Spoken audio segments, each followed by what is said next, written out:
Welcome to the Marvel Alliance podcast, where we cover anything and everything to do with the Marvel Universe. From the comics, TV, and movies, we'll go from Earth 616 to the Mojoverse to the TVA in order to bring a Marvel Universe right to you. I'm the man without fear, Chris. I'm the nerd with mouth, David.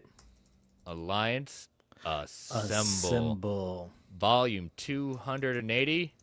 And yes, ladies and gentlemen, boys and girls, children of all ages, we do not have an Avengers Doomsday trailer to break down tonight.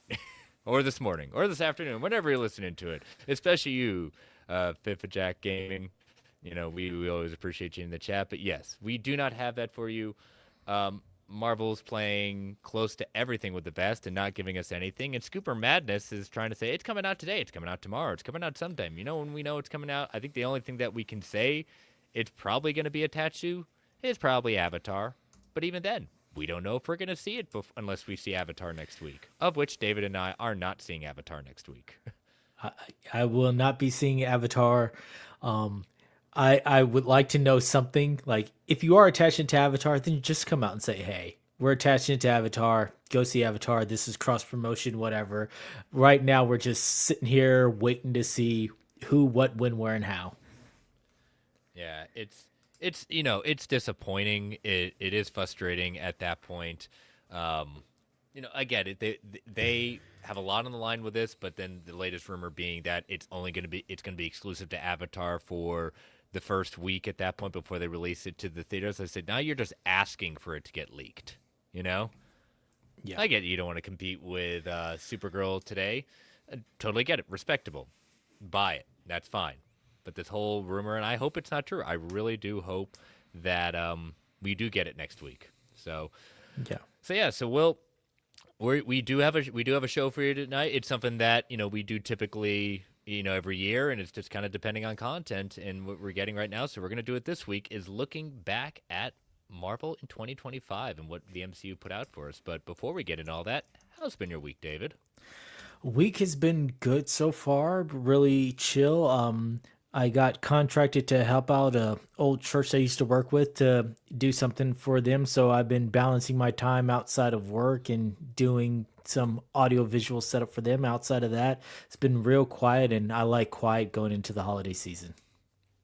Yeah, it's good. Yeah. So this is we're wrapping up the second week back from Thanksgiving break, and next week will be our final week of the year.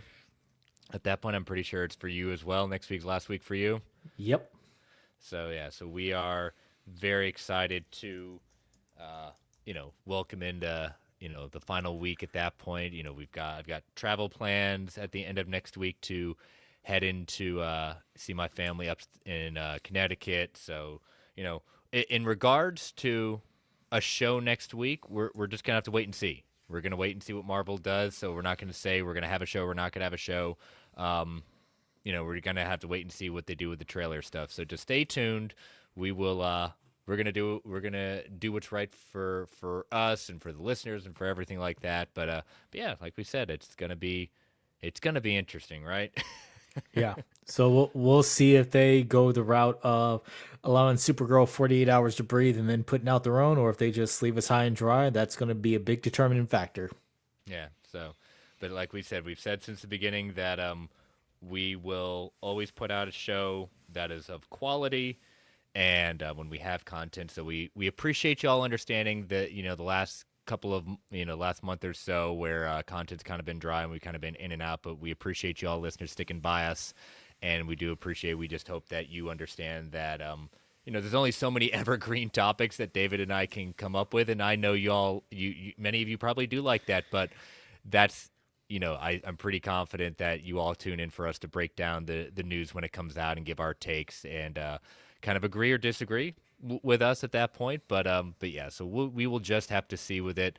And when it comes down to it, it's just a trailer. We know we're going to get it, but rest assured, when it does come out, David and I will be there when it's at the ready to break it down. So, David, let's start breaking down the network plugs, as we always do every week. So we are part of the Geek Ultimate Alliance Network, with 6 shows covering the wide range of geek and nerdom. To see the full schedule, check out the show notes below and subscribe to the Geek Ultimate Alliance Network on Twitter at GUA Pod Network so you know when all the shows drop. We also have a Patreon, so if you want to throw a couple of shekels our way, we've got two tiers. We've got our dollar tiers, our tip jar to say, hey, you think we're doing a good job? And then we've got our $5 tier with ad-free episodes, early access episodes, and Patreon exclusive shows. We at Marvel Alliance have 3 shows on the Patreon feeds. We have We Can Watch This All Day, the Marvel Alliance Infinity Saga rewatch, breaking down all the films in the Infinity Saga. Then we have the Tales from the House of X, where we broke down and reviewed our favorite movies from the Fox era of X-Men. And then we recently, when we wrapped up the Baxter broadcast this year, the Fantastic Four retro film reviews. So all those are on the feeds for the patrons. The DC Alliance guys have the DC film through the years, and Joe and Walk Through the Multiverse has his Multiverse minutes right now in the back in it with the Disney deep dives, looking at every single animated film in chronological order on the 1st and 15th of the month. His most recent one, seminal classic, The Nightmare Before Christmas. So very, very timely at that point. I enjoyed that listen. Yeah, and interestingly enough, my children really enjoyed that movie. I was kind of surprised. I was kind of apprehensive to see like when they finally watched it, what they like, and they love it. Nightmare Before Christmas is both my favorite Halloween and Christmas movie. I watch it for both. Yep, hey, I love a good twofer, right? So, but yeah, a lot of great back content out there for you listeners. So we want to thank our patrons. We can't do this without your support. But if you're not a member of our Patreon, go to www.patreon.com/GUA network so you can join us at the Geek Ultimate Alliance Patreon. But if you're not a member of our Patreon, we totally understand. Could you take that 30 to 90 seconds and rate and review us on Apple Podcasts, Spotify, Amazon Music, wherever you get your podcasts? We greatly appreciate it. And last, but certainly not least, as a little man has decided to join us in the chat, that would be panelboundcomics.com for omnibus hardcover collected edition needs. JP at the crew at PBC have got it going on with excellent customer service, immaculate packaging, ships around the world. Look at all these lovely, lovely pre-orders there. You've got Star Wars the Legends of the New Star Wars Legends the New Republic omnibus wrapping up that saga. X-Men the Messiah trilogy. The Amazing Spider-Man Omnibus Volume 7, Captain America by Mark Rummel Volume 3, all that out there for you to order. Use that code MarvelGUA at checkout to get $2 off every single order, or use that code MGUASIT for getting 5% off when you order 4 or more books together. We want to thank them for being our official sponsor. All right, so there we go. And yes, as my co-host for on the Brave and the Boys are for the the solicit show that we do every month. As Jake is saying, 50% off sale that is currently going on under. And let's see. Well, I just pulled it off at that point. Let me pull that back up so we can show you. 50% off is going on. Let me pull that up. And as we always say, the link in with the feed is in for PBC is actually in the show notes. Let's see. Gotta love this dead air that we try to. There we go. Boom, boom, boom. There we go. All right. So yes, the 50% off Black Friday sale is going live, as Jake says, through till Christmas. Excuse me, till Christmas. So Jake's still in the chat. Is that through Christmas or ends right at Christmas? So look at some of that great Marvel stuff out there. You got You got the Superior Spider-Man. You got Venom by Cates. You got some great DC stuff out there. You know, the Distinguished Competition always has some good stuff. At that point, we've got Thor by Jason Aaron. We've got Spider-Man Brand New Day. So a lot of great stuff. 50% off. You know, that's some great stuff out there. So enjoy that. A lot of great stuff. Oh, some stuff's being added at that point. So, but yeah, so check that out. And as always, we want to thank them for being our official sponsor. All right, so as I said at the opening, we are going to be talking about the year of the MCU in 2025. So in total, we had 8 pieces, 8 projects coming from Marvel. Remember, they were saying they were going to be slowing down? Yep. But to be fair, also, you know, a lot of this stuff had been in the hoppers for a while, had been delayed, and this is the the official end, I believe we can say, of the COVID era of the churning out projects will be coming in January with Wonder Man, and it's a show David and I are going to watch, Yes. and that's what we will say. But what I can say this, I think as a whole, before we get into this, we're just going to kind of talk about each one of these projects in a, we're not going to re-review everything, but kind of looking back at it in a reflective way. Like we've already given our reviews on the show for every one of these projects. So if you want to listen to our deep dives, just go back through the feeds, look it up. At that point, you'll see more deeper dive. But this will be more kind of a reflective piece.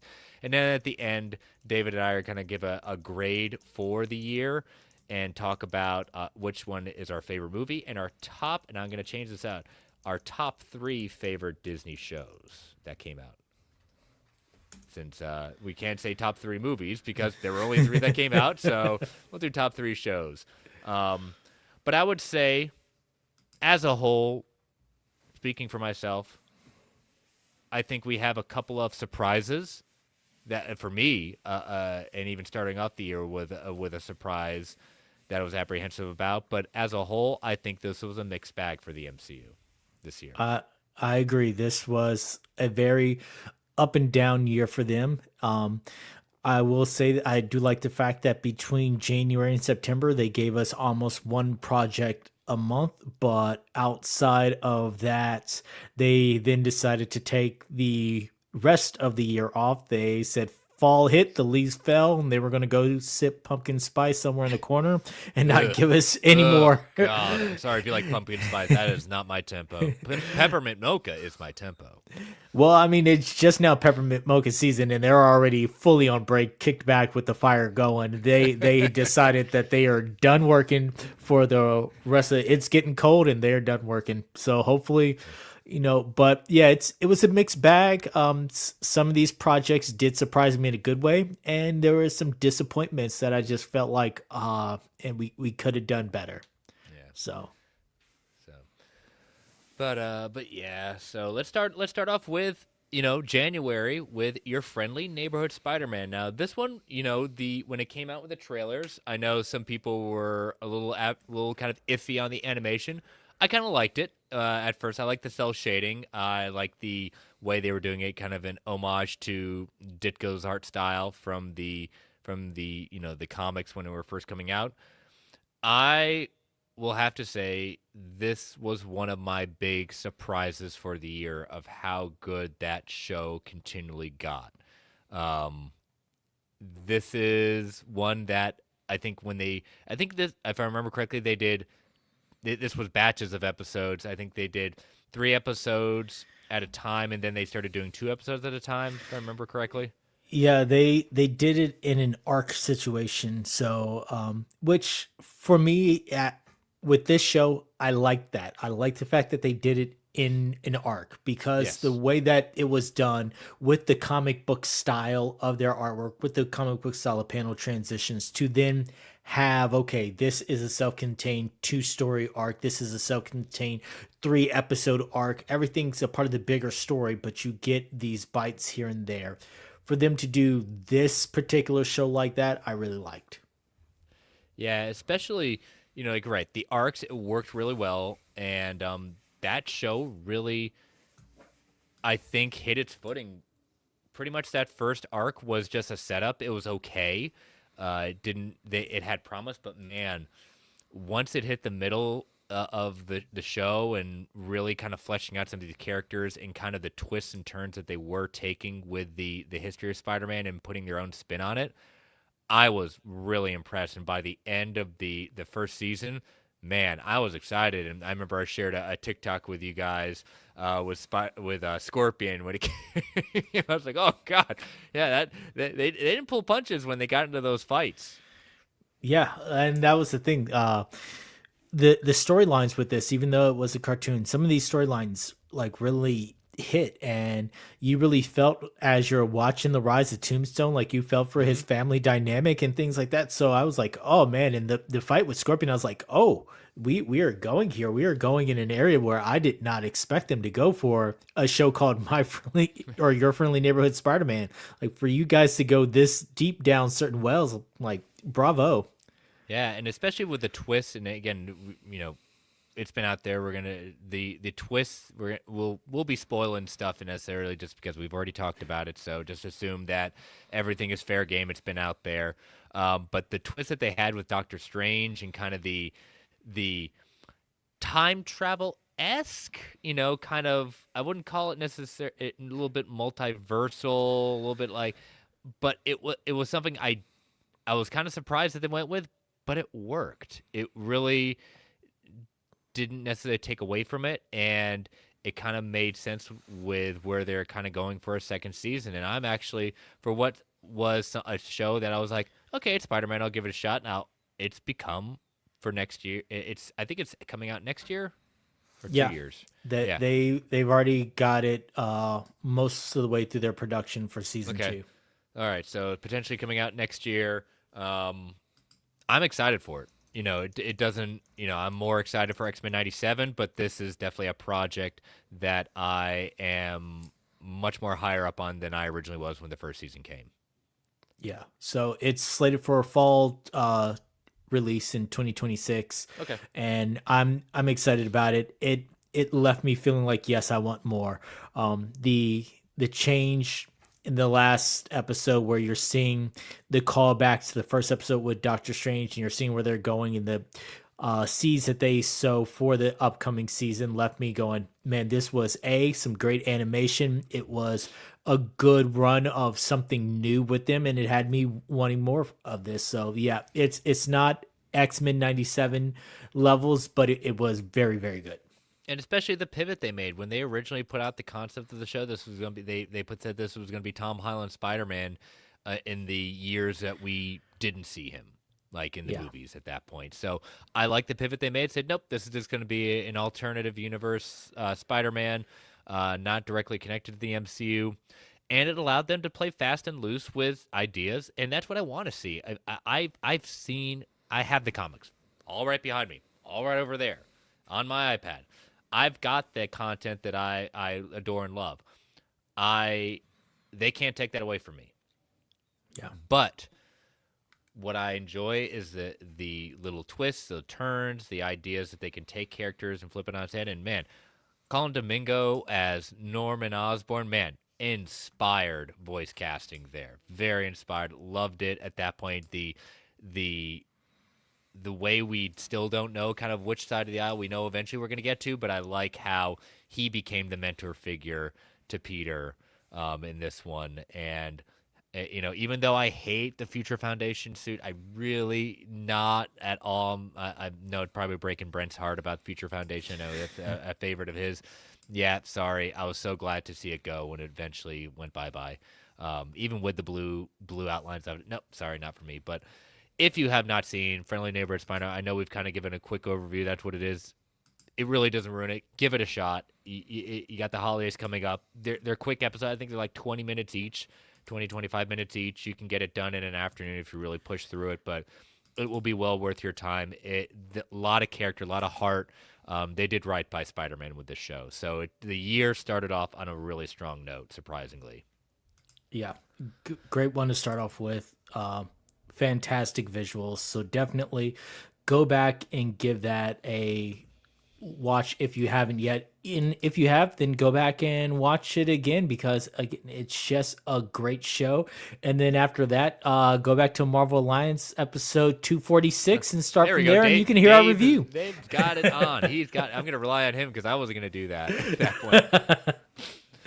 So there we go. So say that one more time, David, so that they can.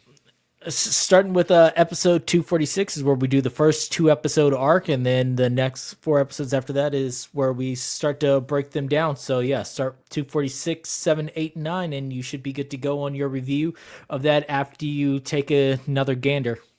All right. So let us head into February where we got our first MCU movie with Captain America: Brave New World, a movie that was plagued with so many issues. Um, from basically wrapping an initial principal photography the day before the strikes happened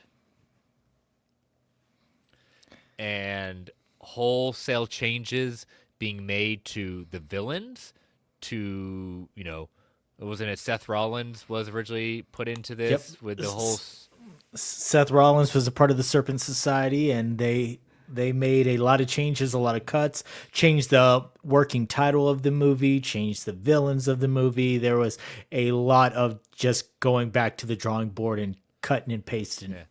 And I think that's what started our concern when we started hearing all this. We were hopeful, saying, okay, maybe they're making this, but all the different changes are saying, well, that's a lot of stuff to be making. And history is not necessarily looking kind on movies that do that. And for what would be Sam Wilson's first movie leading a project at that point, and Anthony Mackie doing this, it's just like, oh man, I'm a little worried about this.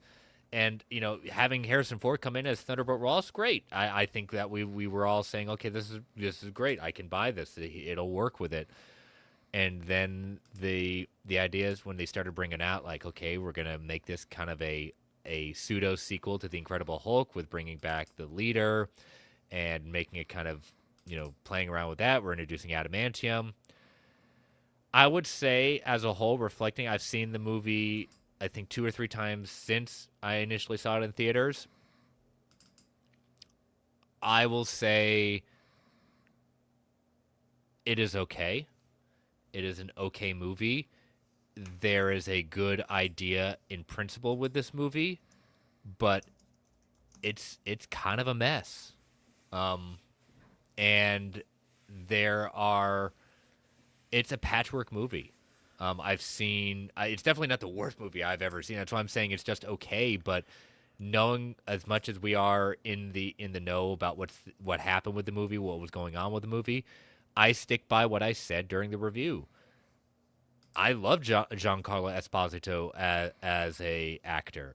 I think he is forever going to be an outstanding character actor as a villain. I don't care and have no care for who he's playing in this movie, nor the organization he represents, because I didn't understand it. You know, I knew the idea behind it, but like I didn't care. You know, it seemed like a copy and paste of standard villain. It didn't present a threat to me. You know, Baron Zemo. Zemo presented a much greater threat as a singular person with a objective that was personal. I cared more about him than I ever do about what Sidewinder is and what his society represents. Yeah, I'll definitely agree. So I feel like they tried to, when they decided to changed paths with the movies, when they decided to redo what they were going to do with the Serpent Society, when they took it off of Captain America New World Order and changed it to Brave New World and things like that. I felt like they were playing it a little bit safer and trying not to delve too much into the political intrigue and the spy aspects of it and some of the other things with the Serpent Society and infiltrating and taking over. And I feel like because of that, you could tell where the patchwork happens with this movie. There's not a cohesiveness with the scenes of Sidewinder versus the rest of the movie. It feels like they just like, here is a B story. We're just sticking it in right here. And you can tell when that happens. There are also some parts of the movie that felt like it wasn't quite finished in the VFX department. Like they maybe could have taken just a little bit more time on that. Yeah, and just it was disappointing just because the movie had so many different opportunities to be a good idea, but then the more stuff like adamantium, the leader, Hulks, Red Hulk, and they put that out in the first trailer, and I'm of two minds of that. I understand the marketing; they have to put something out there to get people in the seats, but I also understand the other side of it, saying, "Man, that should have been something that they should have held back on." And I can't say that they're totally wrong with that. You know, Yeah. so So uh, it's a serviceable movie. It's not on the good end. It's not on the great end. It has its moments. It has its fun moments. I love Anthony Mackie. I would never take anything away from him. I love Harrison Ford. They both do greatness. Carl Lumbly does greatness, but the movie as itself, pacing, just cohesiveness, it just doesn't work. and again, these are our subjective opinions, as always. At that point, none of us are saying this is a failure of a movie because look at the box office. It really surprised me in the sense of how much that movie ended up making, despite the criticism about it. So, um, so yeah, it was just kind of one of those. Okay, I really wanted this, but it was too hard to ignore the different things. I had a fun time at points, but especially the way the ending worked, it was like, oh, really? Okay.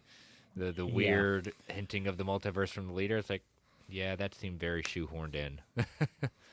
Yeah. So Again, if you want to hear our full breakdown review, episode 249, we go over more in depth on it. But yeah, just overall, it's a good solid six, if that. yeah, yeah, a solid six. Yeah, I would tend to agree with that. So, all right, so let's take our first ad break for the show. So, listeners, these ads help keep the lights on in the Geek Ultimate Alliance Network. We don't get to choose what ads come on. They can be a bit loud, so give it a 3 count before they come on. 3, 2, 1. We'll be right back. And we are back. All right, so next we follow up with our second Disney Plus show, one that David and I and many of us were looking forward to as I wear it. If you're watching on the feeds, you know, Yep, there we go. There's David as well. Daredevil Born Again. Another show, much like Captain America Brave New World, had a kind of a troubled start. A show that got pretty far into production, and then the strikes happened. And then we started hearing a lot of stuff saying, oh, we're not going to see him in the costume until like towards the end of the show. It's going to be more focused kind of like on the legal side versus, it's going to be more Matt Murdock focused than Daredevil focused. And it's like, ooh, I don't know about this.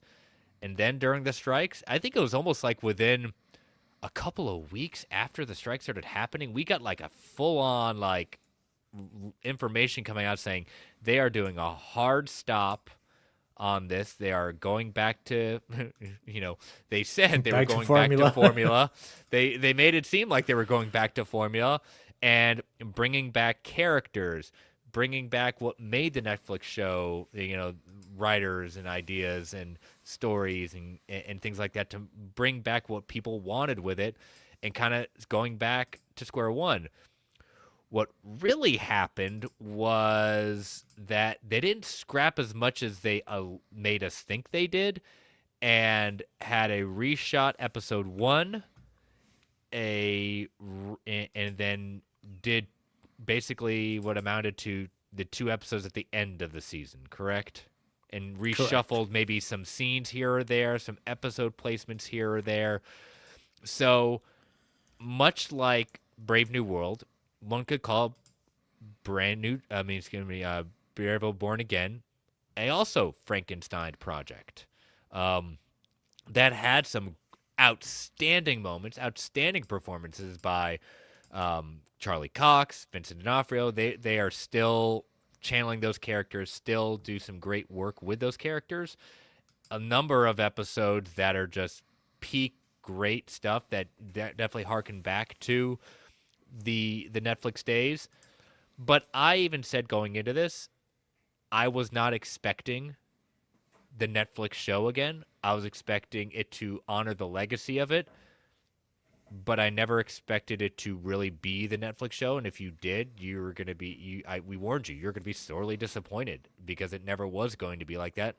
They wanted to honor it and bring something new to the table, and they did. I think that they did, based on everything that we saw, and in the end, I still think it is a good show. Um, there are probably a number of episodes that David and I could say like, you really don't need to watch that. Yeah. That necessarily was, you don't need to watch it to do this. But what they set up and bringing back also Frank Castle when he comes back for those final two episodes, like there there is some great stuff here. I'm so happy to have Charlie Cox back. I'm so happy to have Daredevil back, and I'm very excited to see season 2 come out in March of next year, knowing that it's not going to be a Frankenstein show. It's going to be a show where where the people and the showrunners who were brought in have consistency and understand what was done. And I hope we bring this to a much better consistent flow than the kind of up and downs that we had with Born Again. Yeah, there were definitely some times within this show where you could tell that okay, this is the mandate. We have to keep these episodes in, or we have to keep these moments in. We can't take these out. But then the rest of the show, you could tell where they went with a different story vision, different overall pacing. Like I said, it's a good show. This was the only one that was true weekly drops out of the shows that were released this year. This is the only one that got true weekly drops. And so that made for the fun viewing with that. Love John Bernthal as the Punisher. Like, will absolutely love anything that he's in, but him as the Punisher is just, it fits. Some of the changes that they made, honoring the characters while moving forward, it fits. I love Wilson Fisk. I liked his office crony that he had in there, and his storyline and how he's getting built up from there, and just all the little seeds that they sown. I'm excited for where they go in the future from the next season, but also the little weaves that they did into bringing this a part of the MCU as a whole. So yeah, it was good, with the exception of, I'll call it the Inside Man episode. For the most part, I liked it. And other than them changing one character that really upset me, then overall it was a pretty good show. I'll watch it again, and I'm gonna have to give Brent grief publicly for this. Oh, I mentioned Marvel 2025 in review, and he tried to name off everything that came out this year, and this is the show that Brent forgot. oh, Yes. wow. David with like calling out like that to the masses. Oh man, you're gonna have to like FaceTime me in when you going to work and see him tomorrow. He said I was free to I call him out, and I told him I Okay, would. that's fine. Call him out. Call him out at that point. Wow, of all the shows, especially what he just shared with me in a text message just now. How Yeah, dare you, sir? How dare you? You call yourself a Daredevil fan? How dare you? but yeah, Um, overall good show. Again, weekly release. So if you're going back, watch each episode, and then if you want to listen to our reviews, it's episodes 251 through 257. The first two episodes dropped at the same time, then we went weekly after that. But it was a good homage to the Netflix era while finding its own beat, and I'm excited to see where it's going forward. yeah, that speech between the not the speech, but basically the scenes with Frank and Matt when he first talked to each other about that point, talk about the death of Foggy, still controversial to this day. We're still necessarily, despite what people are saying, like even the actor saying like, he's dead at that point. It's like,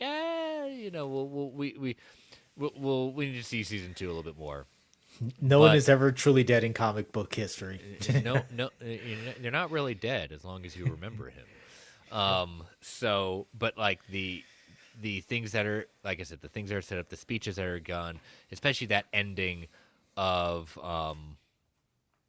Matt talking about the city and talking about what it is at that point and what we're leading to. We're getting a Punisher special presentation. That's basically, from what we're understanding, it's going to be what we thought was going to be leading into Daredevil, looks to be more leading into Spider-Man Brand New Day. As we know, Frank Castle is going to be appearing in Brand New Day. Whatever it is, this show brought the series back that we know and love, and we're very excited. So, you know, um, So yeah, a high mark with it. So as we head into May with Thunderbolts asterisks, despite what they want us to say and what they want to do, it's gonna be Thunderbolts asterisks. I'm sorry, but I'm not going to be calling this movie ever New Avengers, despite what they, it's basically like the With a Mean Z. Girls meme. Yeah, I'm saying keep trying to say New Avengers, keep trying to make New Avengers a thing. It's not going to happen. I applaud them for the creativity and for trying to make it a big deal. But even we were like, I think they're going to try to do this, but I didn't think they were really going to run with it that much. Yeah.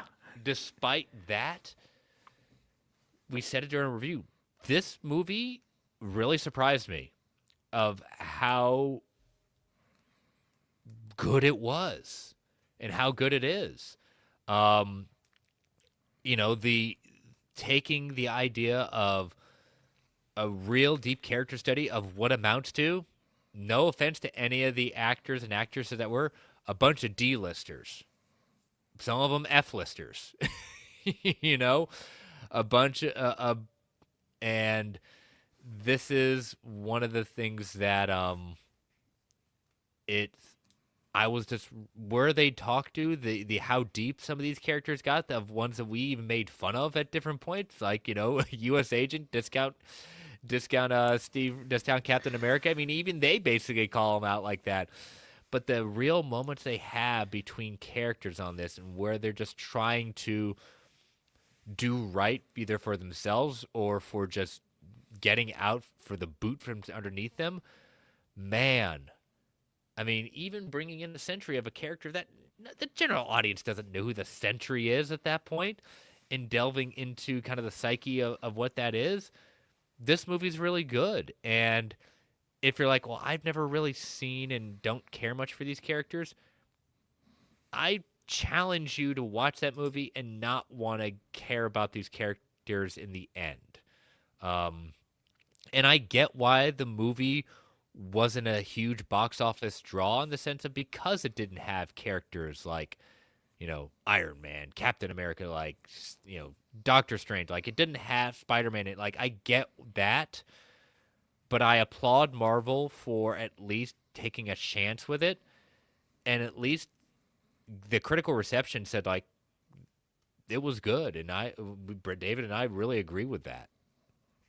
Yeah, it was a surprisingly good movie for a bunch of quote unquote B list characters. They made these characters work. They leaned into some of the jokes and the criticisms about these characters in the past and made that a part of the story. So yeah, it they went above and beyond to me with this movie.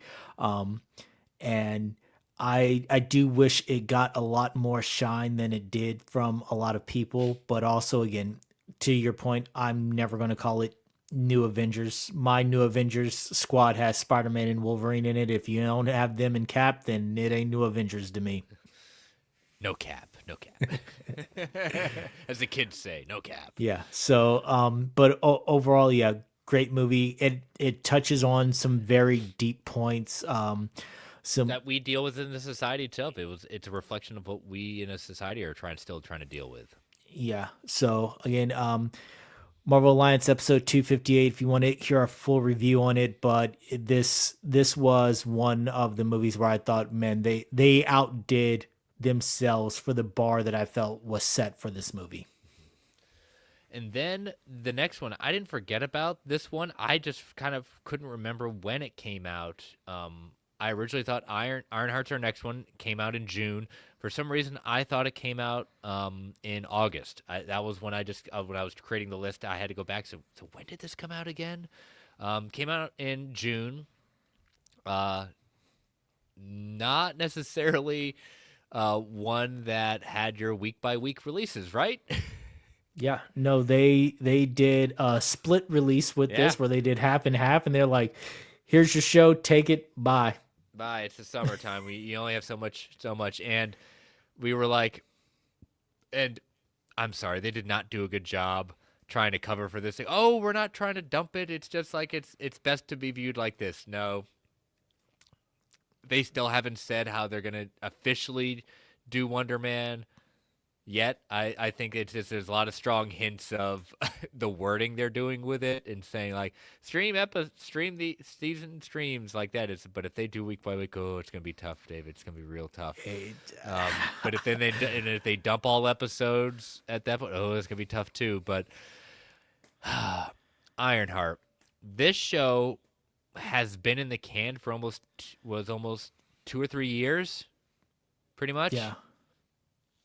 I mean, I think they did some reshoots, but this was one of the first shows that they put on that infamous Disney Plus stream that happened years ago in this time of year. Because I remember doing um, a live show with Brent and Travis. That's how long the show. I mean, the infancy of Marvel Alliance. Um, this show had been out there, and it was supposed to be. Rumor has it that it was supposed to be a lead-in towards Armor Wars, and hashtag fake movie according to Mr. Snell. And he, like I said, you don't hear much about Armor Wars anymore. So I would say that's one of those that maybe one of the very few ones that just didn't come to light. But that's what the original iteration of the show was, and I like the character of Riri Williams in Black Panther. I was very curious to see what they were going to do, and I think they do delve into a lot of interesting topics in the sense of like legacy and I want to make a name for myself. I want to be legendary. She's not trying to be Tony Stark. She just wants to make a name for herself in order to show what she can do. Very smart. Dominique Thorne is an outstanding young actress. But in the end, this show, I think if they had to do it over again, I don't think this show happens. I really honestly think that I don't think the character of Ironheart is a character that shouldn't be explored, but I think that they would have different plans than to put out a singular focused show based on a character that was introduced in Wakanda Forever. I think people have responded well to her as a character forever, but I don't think that it was that much of a one that warranted having a show like this at this time. Yeah, for the amount of episodes that this got, I felt like if they were to do this again, it probably either been a movie or a special presentation and just get it out there and be done with it and going about their day. This was one that I was actually super looking forward to, and it was one that was the most disappointing for me. And it's not, I don't mean that in such a negative way. It's just my expectations versus what was delivered. I had to pull back a little bit because it started to feel like Marvel really just did not care about this project. It was, hey, we have this, we're sitting on this. This is the best time we have to just go ahead and release this now. So here you go. No real fanfare or anything else. They put it out there. It has great moments. It has some heartfelt moments. Yeah. It has some amazing speeches and some things that will, touch people, especially with the family dynamic for Riri. It has some incredible world building. And again, Mephisto confirmed. Like that Yeah, was the I mean, we biggest can't. thing that comes The, out of that. the worst kept secret out there, especially the casting. Man, we've known about Sacha Baron Cohen, the rumors for a long time. So by the time we got it, I hate to say it, it was anticlimactic. Glad we Yeah. got it, and then it was more of just like, oh, we kind of get if you pause in the right frame, you get an idea of the character and the whole thing. Oh, we don't want you to really see. Yeah, that's not how we want the hints of it. As I was like, okay, I guess. I mean, Yeah. you're All of trying to this frame just this to get to Mephisto. the framing of the like sorcery versus technology. It's like, no, that you weren't really successful with that either. And again, I hate it because you do more damage to a character before they even have a chance at it. It becomes a joke. It becomes like, oh, that was a thing, and again, that's disappointing, especially with. And I'm not saying like it's. I don't think I don't think any project, even though they're not our tempo and things like that. I don't think anyone goes out there and says, I'm out to make a bad I'm out to make a bad show. I'm out to make a bad movie. No, that doesn't happen. I just, I just can't, I find it very hard to believe that Disney did their best efforts, especially with having Ryan Coogler as an executive producer. I really think that this show was going to be one thing, and when I hate to say it, when Armor Wars really didn't start happening the way it did, they didn't know what to do, and they'd already had started commitments to this and things like that. Like it was another one that I mean, look at the theme of what we're looking at. Another pivot that had to happen. Another thing we got to piece something together, and we just got to get it out there. When I Yeah. would have rather them found a way, if they really were hell bent on putting out an Ironheart show, find a right place to put it. And even though we joked at the beginning of the show, like we've been very frustrated with Marvel and the lack of information coming out and lack of moving forward of where we're heading to, we can't have it both ways. And so even though we're frustrated in the sense of like we don't have much news to come out because they're trying to course correct, which I'm glad that the course correction's happening, but also at the respect of the product, we said this with Sony. Sony was damaging Marvel and the product they were putting out by just putting out its content, and that's exactly what Marvel's doing. I get understanding business, and they already have deals in place. They got to put out the projects, but this did damage to the character and did damage to the idea of what the character was, not because of the actress is and the people involved. It was because of how Disney put it out there and just got rid of it and dumped it. And I care too much about the character and respect everyone involved in that project to say like they deserved much better than what they got. Agreed. So yeah, So we that sums up most of how we feel about it. Again, Marvel Alliance episodes 264 and 265 if you want a full review of the first and second half of the seasons. But yeah, it potential was there, but implementation was not. yeah. So all right, and moving into the final MCU movie of 2025, Fantastic Four: First Step. So a lot was riding on this because, as the very cliched joke was, the best Fantastic Four movie that has ever been done was called The Incredibles. um, and we review. I mean, if you're a patron, you can listen to our reviews, and if you're not a patron, you can listen to the first episode of the Baxter broadcast that we put out there in the last couple of weeks about the unreleased Roger Corman produced one of Fantastic Four. But this had a lot riding on this, and when we started seeing the trailers and the teasers for it, this idea of a retro '60s futuristic, not taking place in the prime timeline, but in a multiversal one where they were the only heroes of their world. The casting was good. I don't think anyone really had any huge problems with casting of this. It just became a joke by the ideas like, can we just stop the whole thing and just say what we're doing here? I think aesthetically that it looked great. They captured that kind of feel. I really enjoyed how they put this movie together and bringing us a real Galactus that could be somewhat threatening, giving us a Silver Surfer that had a lot of depth to them, and giving us a family and getting the whole a family correct. I like the hints of back and forth that we do get with Johnny and Thing, not to the point of what it became with the Fantastic Four and Fantastic Four: Rise of the Silver Surfer with that relationship with Johnny. Like it just became like they have a little bit of a brother kind of knocking on each other, but they've kind of started growing past that. So there are hints of it, but there's also in the sense of this is a mature family. This is a mature like kind of group that's there for each other. And they got the idea of the whole thing. It's a family, and they have disagreements, and they have stuff. And I love the idea of making Sue the kind of lead of this family. I thought it was a very good movie. Um, is it my favorite of the movies? Well, we'll have to see come in the end, but it it was a I think they did the Fantastic Four justice with this. So I was not disappointed.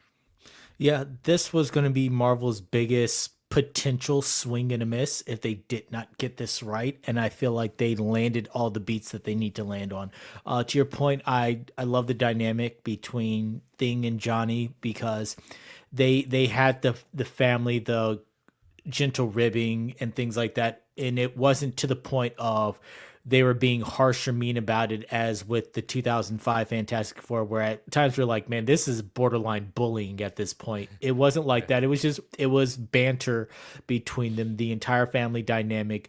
Reed and everything that he was doing was about his family. The way that he immediately, after the embrace of we're pregnant, and then you can see his wheels start ticking like all the things that he has to do in order to keep his family safe and everything going forward.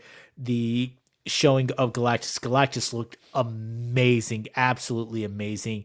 The work on the Silver Surfer looked amazing. The moments of Johnny being able to have a brain, Sue being the soul of the family and everything like that.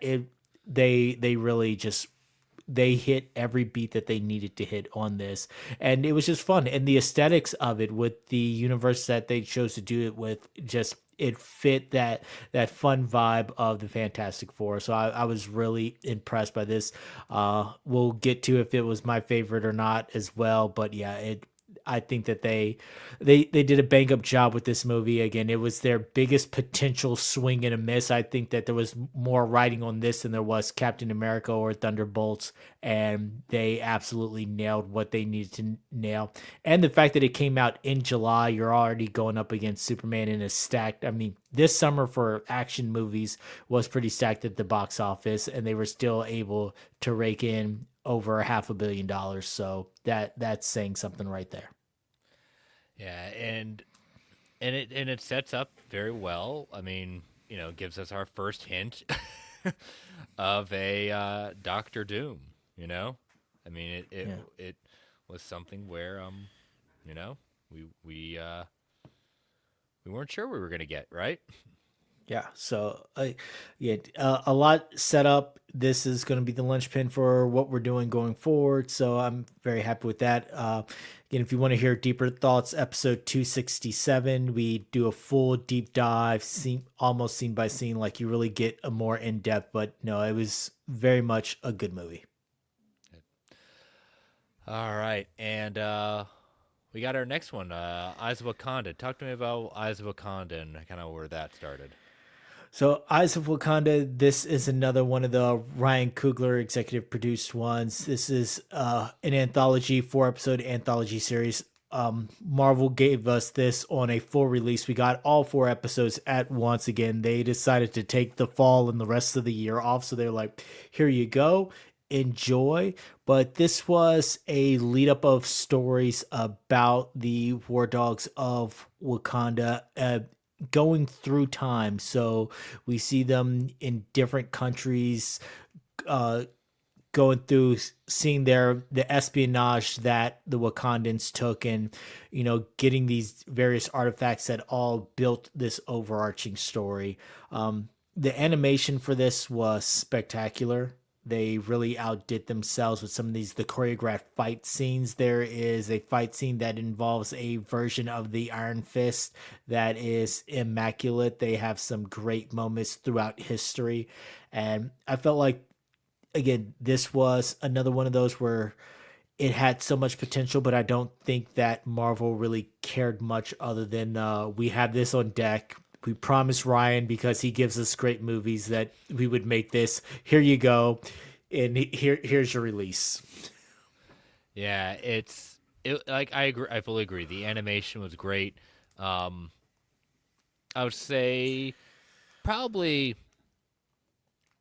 I think there's out of the 4 stories that were there. I think 3 out of the 4 are really connected with. One of them is just like, I saw what they're trying to do. I think it was like the one where the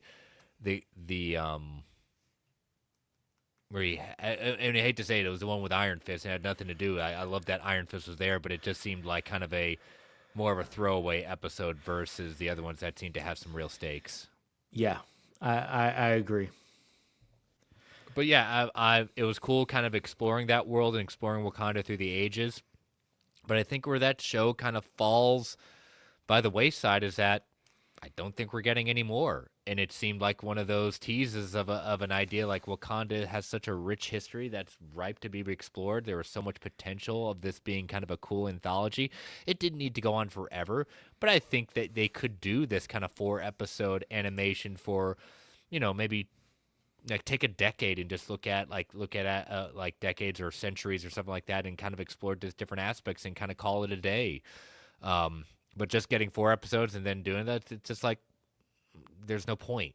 It just gave us a taste, and we're not going to get anything more. I mean, I love that I've got a lot of different Wakanda focused and Black Panther focused comics where they do dive into more into the history, but I hate that this is kind of all we're going to get with it outside of Black Panther movies. I mean, we're still waiting for other projects, in the sense of, man, remember when we had the Ten Rings project happening there? Remember that? Remember that was a thing? I know not Wakanda, but like, these things that could explore a history and of a different culture a little bit more, but it's not in the cards. But glad I saw it. Didn't feel like I wasted my time, but just disappointed knowing that even going into it, it's like I don't think this is gonna be anything more than this. So, Yeah. Yeah. but Episode 269, get our full thoughts on that. yep. And then we close out our 2025 look back with Marvel Zombies. And I would have to say, for the most part, I think we were apprehensive in the sense of, oh, it's just gonna be 4 episodes. We already came off of 4 episodes, like saying, it was okay, but can they land on it? Because that was one of the like most highlighted episodes of the first season of What If, and they were saying it's gonna be TVMA. We're gonna be, having these characters kind of do and act certain things, and we're gonna lean into it. And I think they did okay with the TVMA, but man, I was I was very happy with what we got. I think that kind of making our we got our Avengers here that we hadn't really gotten in the movies, and again, we don't neither one of us count the Thunderbolts as our as our new Avengers, but some of these characters that we felt that haven't gotten their due get their due here, and kind of the playing with who's going to live, who's going to die, and the sacrifices that are made, and the kind of the world building they do with this.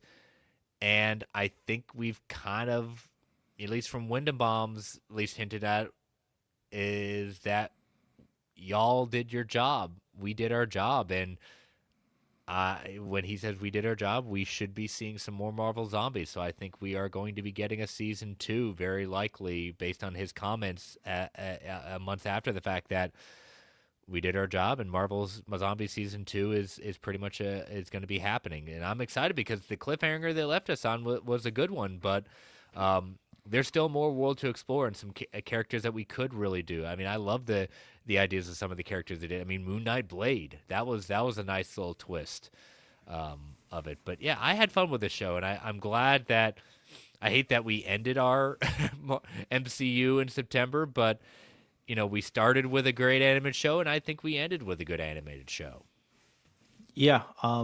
This one, I went in with low expectations, thinking it was just going to be okay, a prolonged version of the episode of What If, and I was pleasantly surprised with a lot of the choices that they made and some of the cool characters that they showed.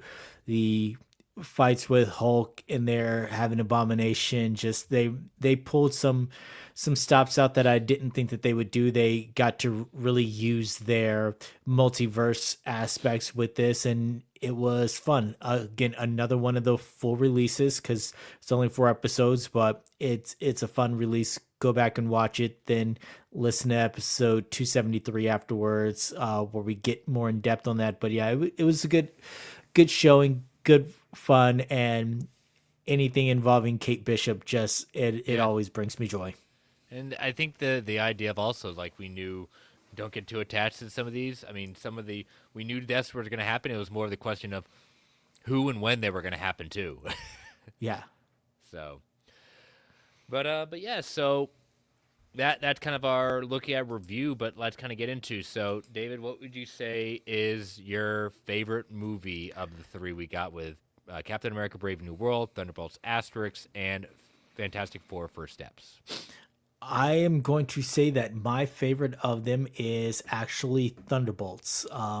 It is the one that resonates with me on a more personal level. I get my laughs, I get my moments, but it's the one where I find myself rooting for the characters more and more every time that I watch it. Yeah, I would agree with you on that. I'd say Thunderbolts Asterix is mine, followed with a close second with First Steps, and then Captain America: Brave New World. Yeah, So, agreed. so, but all right. So, what are your top three favorite Disney Plus shows? Between just reviewing again, we've got Your Friendly Neighborhood Spider-Man, Daredevil: Born Again, Ironheart, Eyes of Wakanda, and Marvel Zombies. So, what are your top three? I am going to say my top one will be Your Friendly Neighborhood Spider Man because it subverted my expectations and it left me feeling like I want more of it. Closely followed by Daredevil Born Again. I think that if there wasn't a certain episode in there that kind of threw the pacing off, plus the change to another character, it would instantly jump. Amazing moments, but I feel like it it didn't leave me with the joy and fulfillment that Your Friendly Neighborhood Spider-Man did, followed by Marvel Zombies. Yep, and I would say we are pretty much in line. Yes, I would say due to the consistency of the show, Your Friendly Neighborhood Spider-Man edges out Daredevil: Born Again for me. And then yeah, like followed up by Marvel Zombies in third. I think those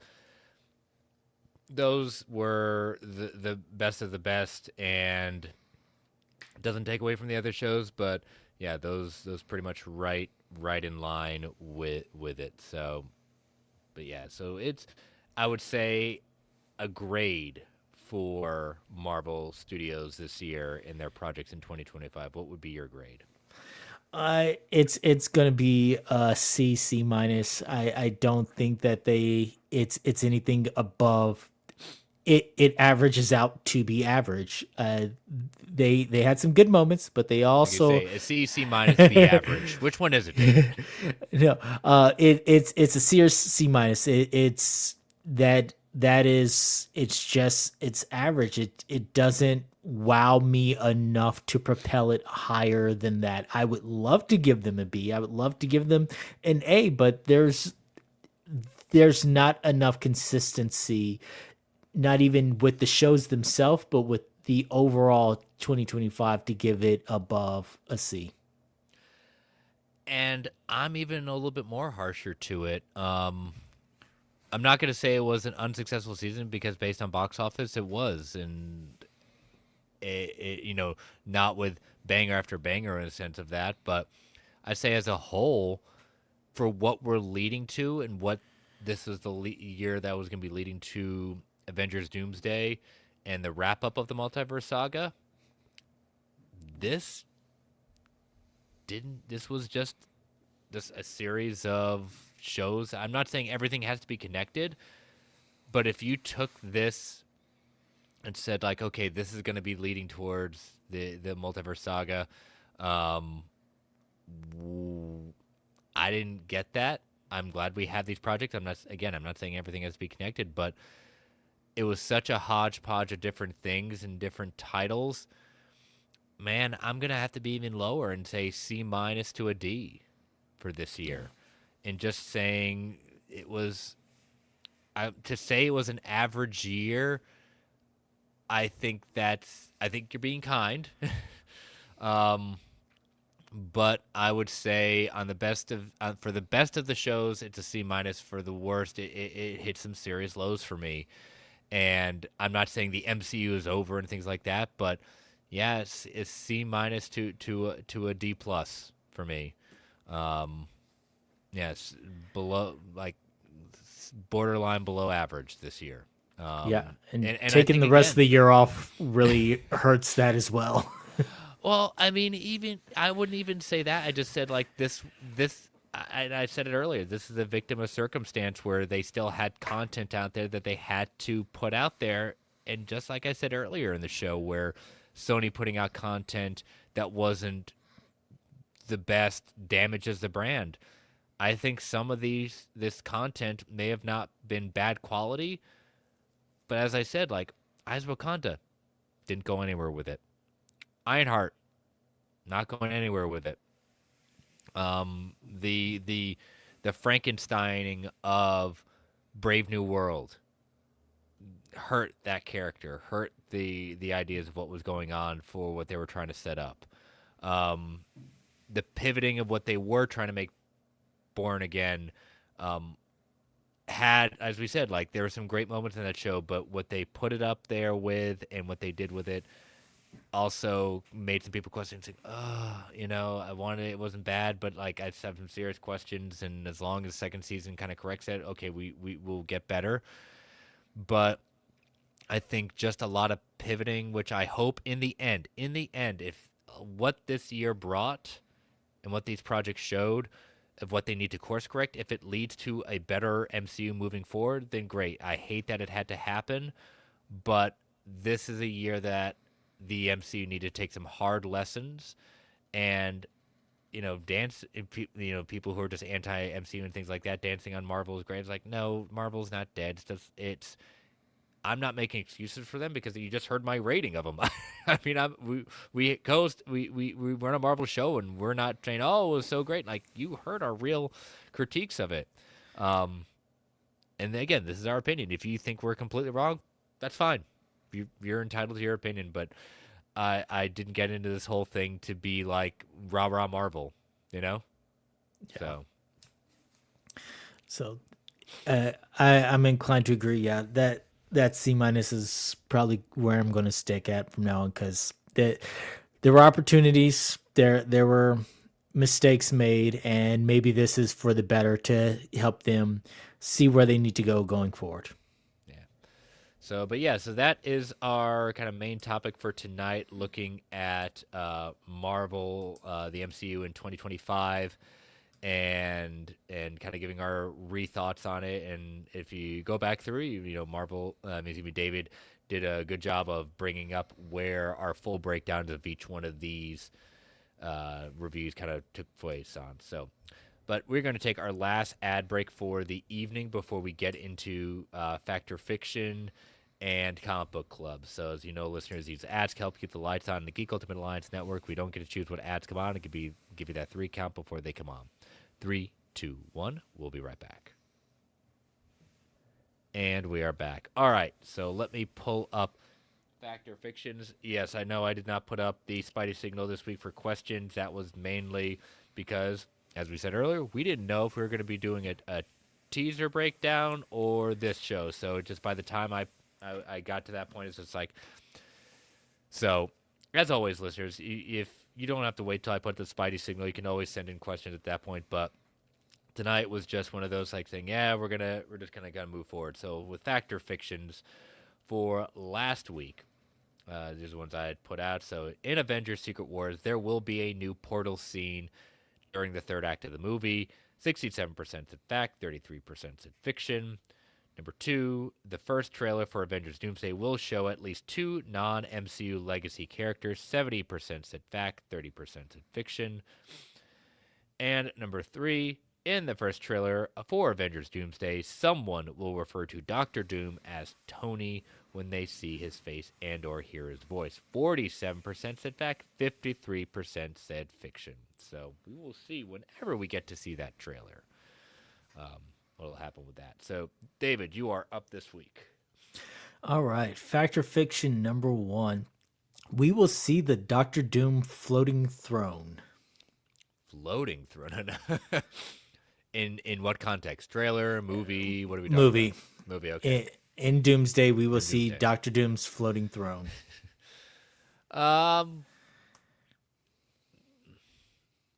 Maybe, but I'm gonna go fiction. It seems like I could see that maybe in a Secret Wars kind of thing, kind of flaunting his victory. But right now, I'd say not yet, not yet, not for Doomsday. My vision is it would be at the end after whatever's moment is leading into Secret Wars, him having a victory or whatever what moment happens from that is going to be him sitting on the floating throne at that point. I of course we will see him, being over Latveria at some point, but I think the floating throne will come at the end. Gotcha. All right, what you got for number two?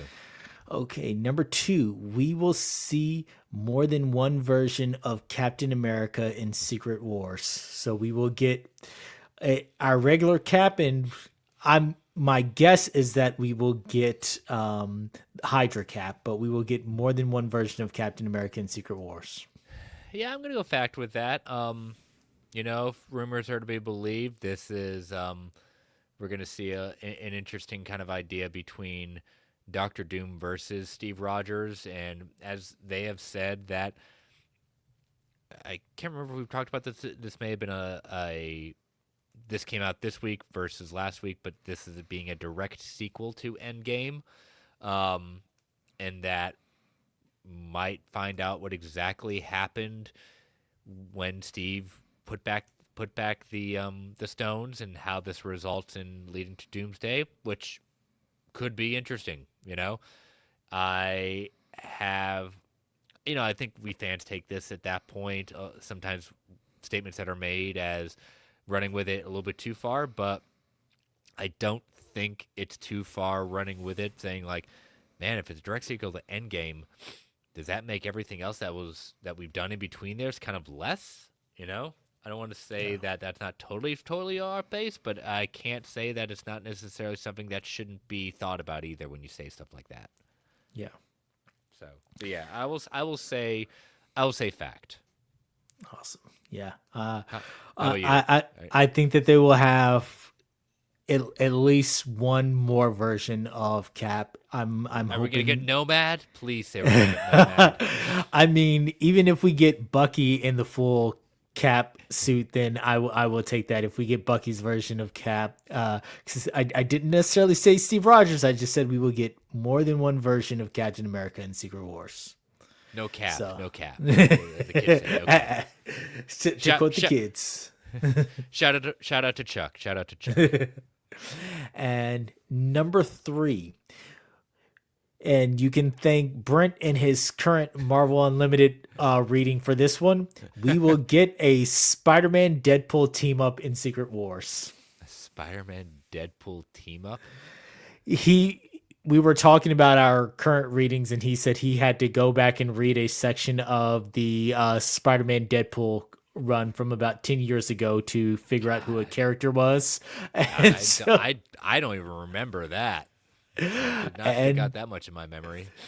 and that made me think, I'm like, huh, could we get a Spider-Man Deadpool team up? So yeah, that's my number three. We will get a Spider-Man Deadpool team up in Secret Wars. Yeah, I think it's one of those that he's gonna have to have that. Again, some people look at Peter Parker, Spider Man as the annoying little guy right now at that point, but with everything he's gone through, he probably gonna. I would be hard pressed to say he's not gonna have a voice of, oh man, that's what they thought of me. He's more annoying than I am.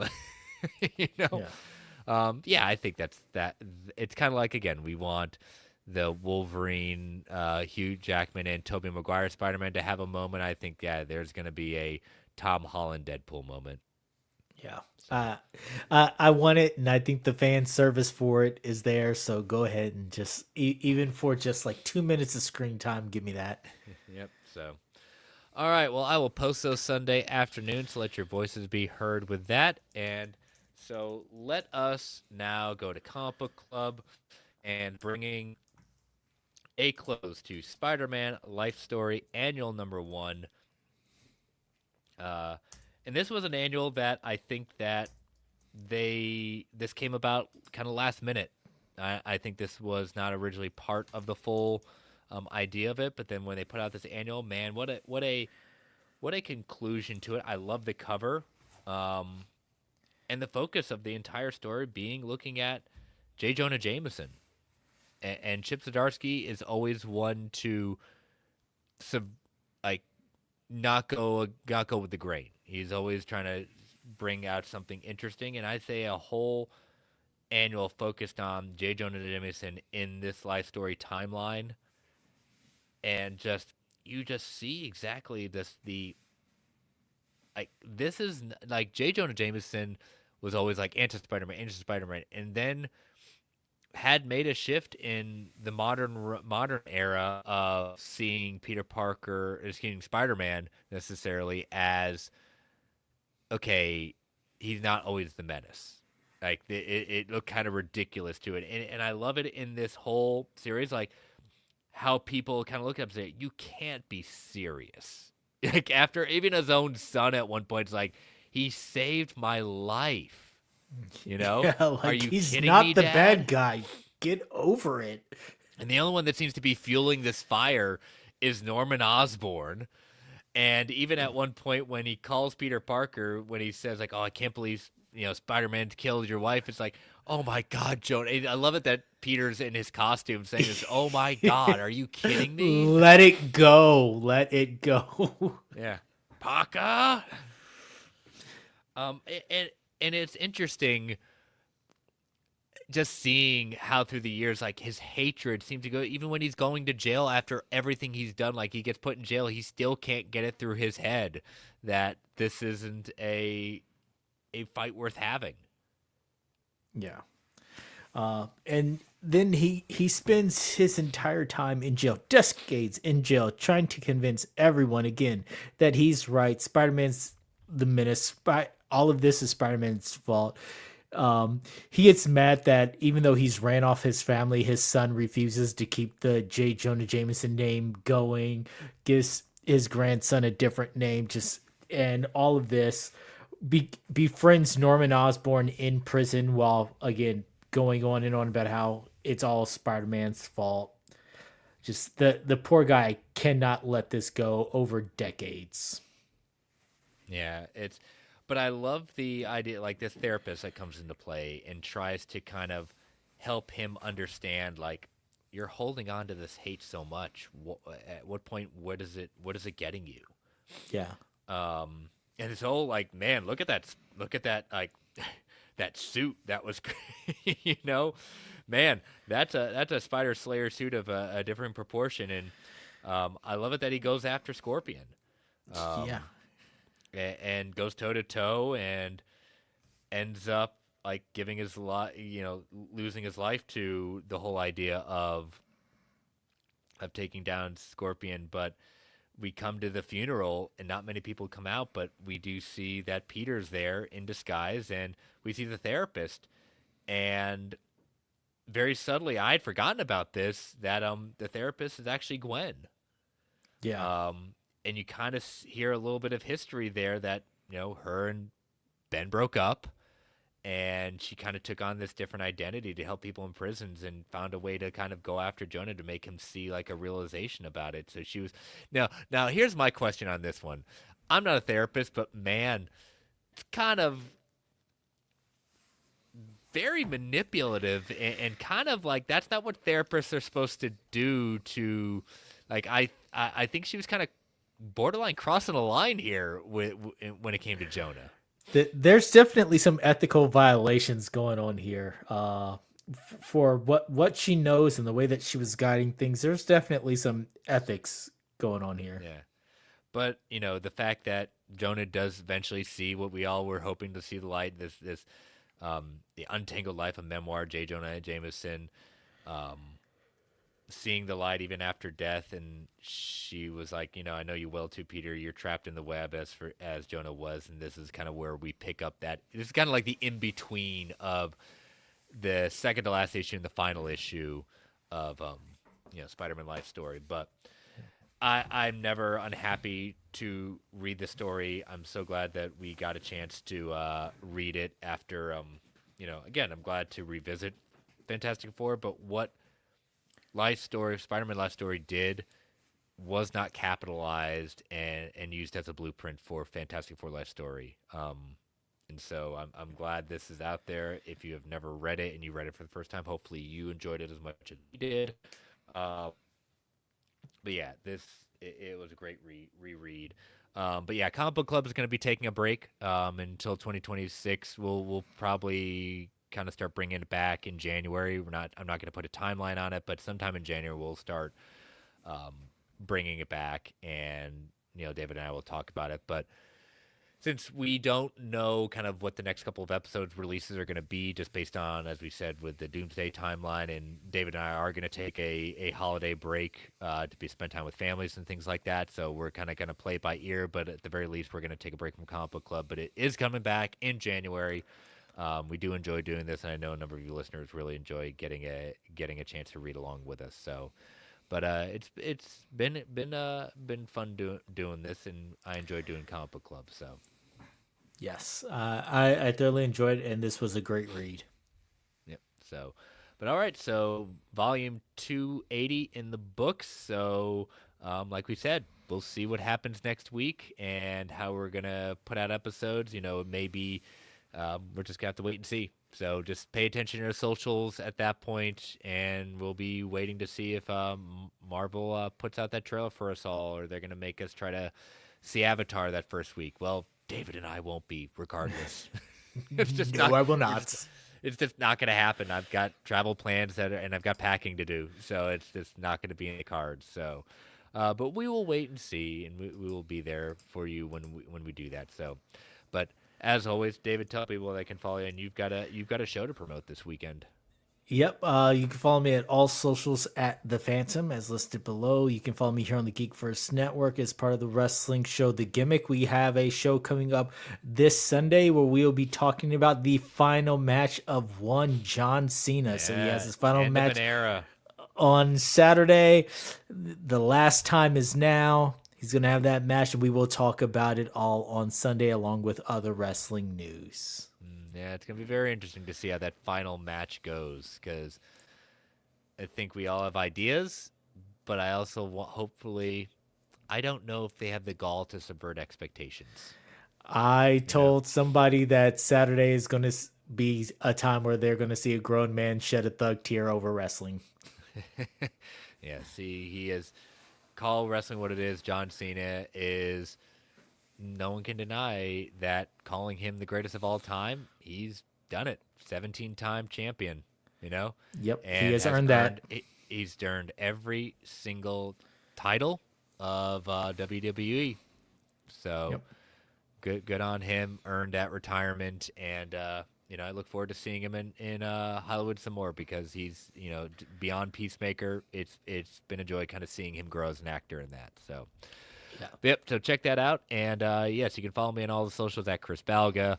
You can catch the newest episode on the Brave and the Boys channel that we did, looking at the newest solicitations live on that channel as well, with Jake and I. And you can follow this podcast on Twitter at Marvel A Podcast. You can email the show at marvelalliancepodcast@gmail.com. You can follow the Geek Ultimate Alliance Network on Twitter at GUAPod Network. Feel free to tweet, email if you want to provide feedback, ask questions, rate, review us on Apple Podcasts, Spotify, Amazon Music, wherever you get your podcasts. We greatly appreciate it. Thank you all for joining us live in the chat. Thank you all for listening. Stay safe out there, everyone. And as Stan the Man would say, Excelsior, true believers. All right, David. Post credits discussion. Doomsday may have not had a trailer this week, but the Distinguished Competition did put out the trailer for Supergirl. So David and I are just going to give our high level thoughts. I have only seen this. I've only been able to watch this trailer once, but listened to a lot of breakdowns already. David and I want to give our at least high level thoughts on the trailer. And first off, I enjoyed it. I think Millie Adcock is perfect as Kara. We got that little preview in Superman this summer, and it channeled all the essence of it. I think I absolutely adore Women of Tomorrow. I have the deluxe edition sitting on my shelf right now. The art, the story by Tom King, the artwork by Belle Week had just one of the best Supergirl stories of all time. I think that this movie is going to do really well. I think she's got the channeling of the character, and I think the line that defines what Kara Zor-El is in this: Superman sees the best in everyone.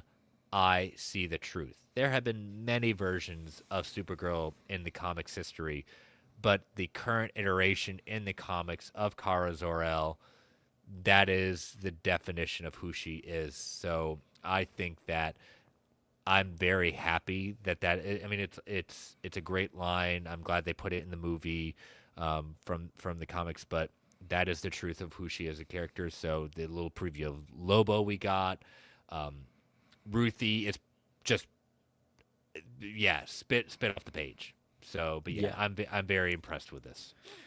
I was too. I got two viewings in of it. I got my normal work viewing in, and then I got another one at home. Yeah, you had a conference. You had your usual meeting you had. Yes, well, our meeting got interrupted by someone who actually wanted something work related. So then I Ah, got it. I know, right? And so then I got to actually sit and watch it again at home. I loved everything about it. I liked starting off with Crypto. I liked yep. Emilia Clarke's character. I like how they went from the kind of laissez-faire attitude that she was showing to the complete badass. Um, Yeah, I was it's gonna be a bad. What'd she say? It's got bad news for you all. I can't remember the yeah. line, but yeah, that's also a pull from the comics too. So I liked how it gave me Guardians of the Galaxy feel, and I don't mean that in a bad way. Like I absolutely love the Guardians movies, so I feel like this is going to be good with the space exploration aspect of it, the finding yourself aspect of it, and I can't wait to see how Millie full on takes on this role and what she's able to do with it, because from this trailer alone it looks like this is going to be amazing, and I can't wait for the full on battle with the suit. Looks amazing in the yeah. suit. Have you read Woman of Tomorrow at all? I've read it. It's been a while. Yeah, yeah. It's and like everything, it's based on a Tom King. Served as an advisor as is on the Brains Trust with this. So, again, like with everything, I don't want a direct translation because I got the book on the shelves. I just want an honoring of the material and honoring of the character. And I definitely feel with this that they're going to do it. But if you want to see and hear a full breakdown of this trailer, check out DC Alliance. They are going to go live on Friday night and it will dropping in the feeds on Saturday. So check that out with Mr. Hines and Joe for that. Give them a big plug, give them a big listen at that point. But we will see you next time, whenever that is going to be, next week or the week after. We will see. But pay attention to the socials, and we will catch you on the flip side. Take y'all later. See ya.